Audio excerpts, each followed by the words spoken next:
everybody, it's Neil Myers from WineExpedition.com, coming to you from Pinot Days in Santa Monica. We're having a blast, tasting an awful lot of great Pinot, and we're here at Cloud's Rest with John Saman. How are you, John? I'm great, Neil. Nice to meet you. Nice to meet you. I have to say, we've been walking around the grounds here and tasting some great wines. My friend Doug said, hey, if you tried Cloud's Rest yet, you got to come over. Amazing Pinot. I walk over and I see a handwritten label for all intents and purposes. What's going on? It is a handwritten label.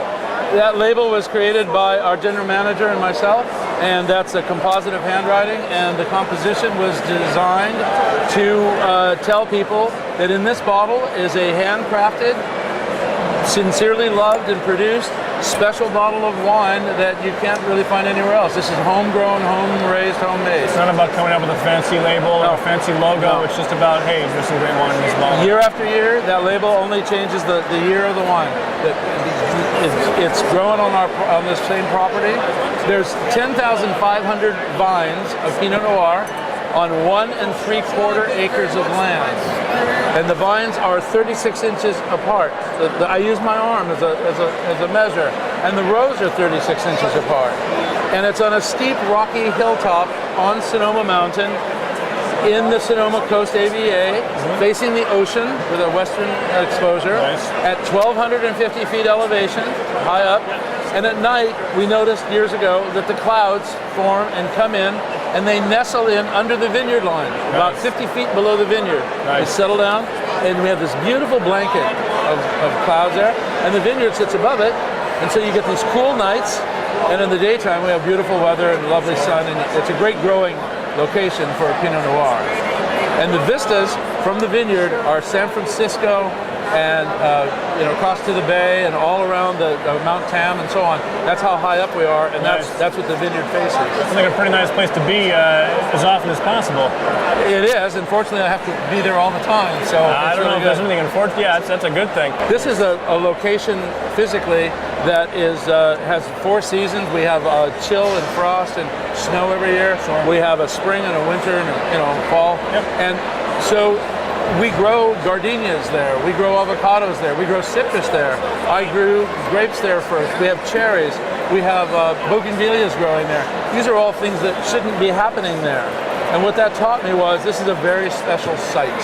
Nice. And that if you put the right plant in the right location with the right climes, the right intersections, it will thrive. And the Pinot Noir is a very, very touchy, fussy lady. Yes. And the Pinot Noir has been around for maybe a couple thousand years as a varietal, as a grape. It's one of the only true wild grape varieties that there are left. It grows wild in the hillsides of Europe, in Burgundy. I like the fact that you described it as a lady, as a fussy lady. It's a lady, all right. Feminine wine, there's no question. It's a tempestuous lady. Now, this first glass, what lady is in this glass? This is our 2005 Pinot Noir, and this is an estate-grown wine. And what that means, a lot of people don't know what all these terms mean. Sure. Estate-grown means that the fruit comes from that property exclusively, and in our case, all the wine comes from all of the vines on our property. Right. We don't select 2 rows here and 3 rows there. The wine is a composite of what nature provides in our vineyard every year. And we're a whole cluster production, which means that we don't go through and say, pick out this berry and pick out that berry. We ripen our fruit. Right. And the vineyard is set up so that everything hangs beautifully in a nice position, and the right amount of sun and light and air come to it. And if you have these elements there and you care for this vine, and the vines like your location, why, they work their little butts off to produce every year. What we're drinking this year is 2005, and what you're tasting that makes this year different from 2004 is the minerality and the weather of the year 2005. Gotcha. And 2004 had a slightly different weather pattern and rain and all that. And 2006 will be a little different.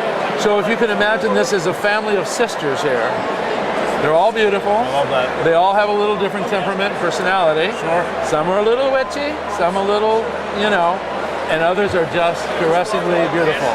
But as they mature, which is what we do differently. Yes. We bottle age 3 to 5 years before we even let you have I was it. going to say 2005. I don't think we've had an 05 today. I think everything's been like 07, 08, maybe an 06. So you're pouring an older wine than I've seen. And you're also decanting, which is something I wanted to point out. Nobody else has been decanting today. So again, it seems like, and even hearing you say, you know, you don't, it's full cluster. We're getting the whole thing. You're not trying to interfere and intervene and stack the deck. Right. Here it is. This is what our piece of property gave us. It's put in the bottle. Right. And the winemaker, you know, everyone wants to know who the winemaker is. He's a very important man. Our winemaker is Tony Austin. He was a protege of Andrei Chichelachov, the original California guru of Pinot Noir. Right. And Tony Austin began the first Pinot production at Firestone Cellars in Santa Barbara. In 1975, he had a gold medal Pinot that he produced there. This man is Dr. Pinot. Nice. And he's the first one that will tell you that he doesn't make this wine, he orchestrates this wine. And he considers himself fortunate to be the conductor of an operation that gives him the qualities that that vineyard produces. Right. And so your question about who set this up and what science went into planting it, it was my personal desire to make the best. I wanted to make Pinot. I've always wanted to do that. So I wanted to make the best Pinot that was possible. And if it wasn't doable, if I failed, I was prepared to bulldoze the property and forget it. Wow. And I was told not to do this at all, not to start.